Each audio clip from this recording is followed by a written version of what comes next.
পাইতাম না হয়তো ফিরে। এই বাংলাদেশটা আশা করি নাই। ছোটবেলার থেকে আমার সোনার বাংলা, আমি তোমায় ভালোবাসি জান, এই কবিতাটা পড়ছি বিদেশ থেকে বাংলাদেশে এয়ারপোর্ট যখন বাংলাদেশে ল্যান্ড করতেছিল তখন প্রত্যেকটা মানুষ বলছে আমার সোনার বাংলা, আমি তোমায় ভালোবাসি। এই বাংলা চাই নাই, যেই বাংলায় আমার মাতৃভূমিতে আমার নিরাপত্তা নাই, আমার ঘরে আমার নিরাপত্তা নাই, আমার মেয়ের ধরে নিয়ে যেতেছে। আমি বলছি বাবা আমার হাফেজ মেয়ে, পর্দা করে, জীবন ভিক্ষা দাও। রাত্রেবেলা গেট বাইরেইতেছে, আওয়াজ পাইতেছি যে মনে হয় যেন অনেকগুলো মানুষ গেটের উপর দিয়ে এই দিয়ে চতুর্দিক দিয়ে ঢুকতেছে। আর ভিতরের গেট তালা মেরে আমি 11:30 বাজে শুয়েছি। 3:30 বাজে আওয়াজ পাইতেছি গেট দারুম দুরুম বাইরেতেছে, কিছু দিয়া জোরে সোরে হামার টামার দিয়ে বাড়ি দিতেছে। আওয়াজ পাই আমি গেটটা খুলে দেখতেছি যে লোকজন ঢুকে যাইতেছে বাড়ির ভিতরে, বড় বড় অস্ত্র নিয়ে, দেশি অস্ত্র নিয়ে। এমনি ঢুকেই মোবাইল নিতেছিলাম, যাই মোবাইলটা হাতেতে নিয়ে 2টা বড় বড় অস্ত্র নিয়ে আমার গলায় ধইরা একটা লাথি মেরে আমারে ফালাই দিয়ে অস্ত্র দিয়ে এমনি চিৎ করে ধরছে। আমারে ধরে বলে একটা কথা বলবি না, চুপ, একদম চুপ কর, নাইলে গল্লা নামাই দিমু।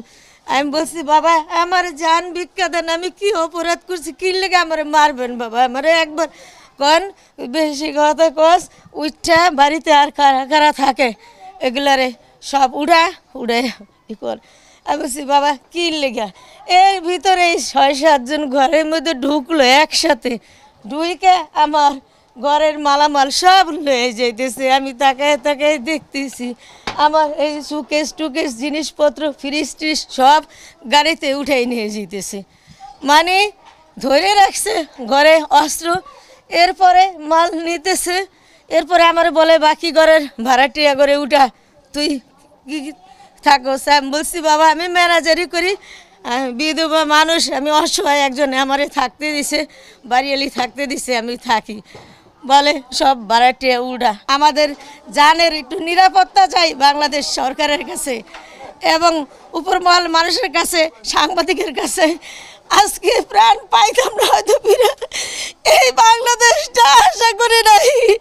ছোটবেলার থেকে আমার সোনার বাংলা, আমি তোমায় ভালোবাসি জান, এই কবিতাটা পড়ছি বিদেশ থেকে বাংলাদেশে এয়ারপোর্ট যখন বাংলাদেশে ল্যান্ড করতেছিল তখন প্রত্যেকটা মানুষ বলছে আমার সোনার বাংলা, আমি তোমায় ভালোবাসি। এই বাংলা চাই নাই, যেই বাংলায় আমার মাতৃভূমিতে আমার নিরাপত্তা নাই, আমার ঘরে আমার নিরাপত্তা নাই, আমার মেয়ের ধরে নিয়ে যেতেছে। আমি বলছি বাবা আমার হাফেজ মেয়ে, পর্দা করে, জীবন ভিক্ষা দাও। বাইরে কীভাবে বলো বাইরে হয়ে যাই?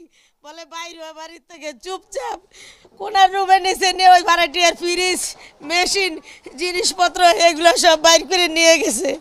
এর ওই সাইডের রুমে গেছে, তাদের জিনিসপত্র যা ছিল নিয়ে গেছে। প্রত্যেকটা মানুষের মোবাইল ঘরে ঢুকে আগে বাইর করে নিয়ে গেছে। ওই 5টা রুমের মানুষ এক রুমে কইরা আমাদেরকে অস্ত্র নিয়ে বসায় রাখছে। প্রত্যেকটা মানুষের ঘরে একটা করে দেশি হচ্ছে বড় বড়, কি চাপাটি কয় জানি না, এরকম বড় বড়। আমার জীবনে দেখি না এরকম এত নির্মম, এরকম অত্যাচার কোনোদিন মানুষের হয়েছে কিনা জানি না। যা আজকে বাংলার জমিনে দেখলাম, বিচার চাই, এই শিশু সন্ত্রাসীদের বিচার চাই, এই কারার বাহিনীদের। কয়েকদিন আগেও এরকম হঠাৎ করে রাস্তায় হাইটে যেতেছি, এরকম দূরের থেকে আইসা হামলা। আমার সাথে কারোর সাথে কোনো শত্রুতা নাই, আমি জীবনে কোনো আওয়ামী লীগ বিএনপি করি না।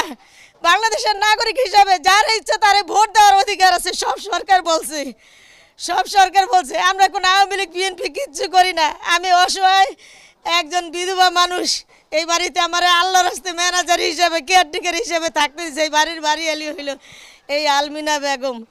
আমার কয় বাড়িতে থাকুস কে জানোস না জ্ঞান যা? আমি কই বাবা আমি আল্লাহর রাস্তে থাকতে আইছি, আমার কি অপরাধ, আমার প্রাণটা ভিক্ষা দাও।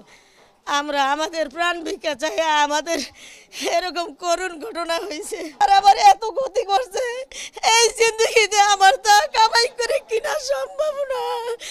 আমি বিদেশে মানুষের রান্নার চাকরি করছি, সারাদিন 200 লোকের রান্না করছি। সেই কষ্টের টাকা দিয়ে আমি জিনিসপত্র জোগাইছি, আমার মেয়ে বিয়ে দিব, স্বর্ণলঙ্কার জোগাইছি। আজকে সব সিনাই নিয়ে গেল। আমি কোনো জায়গায় এমন ডাকাত দেখি নাই যে মাইক আপনার ওই পিক আপ গাড়ি নিয়ে ডাকাতি করতে আসে। আমি জীবনে এরকম দেখি না, গাড়ি নিয়ে আইসা মালামাল সব উড়াই নিয়ে গেল গা। আমার অবস্থা নাই, আমার সারা জীবনের কামাই, আমি এত কষ্ট করছি, আমার স্বামী নাই, 3টা বাচ্চা নিয়ে আমার সেই সন্তানদের সব কিছু নিয়ে গেল গা। কষ্ট মিষ্ট করে একটু একটু করে জমা কিছু জিনিসপত্র কিনছি, ঘরের মালামাল সব নিয়ে গেল গা ডাকাতি কইরা। এই যে দেখেন সুকেশ টুকেছে সব ভাঙ্গা সব নিয়ে গেল গা।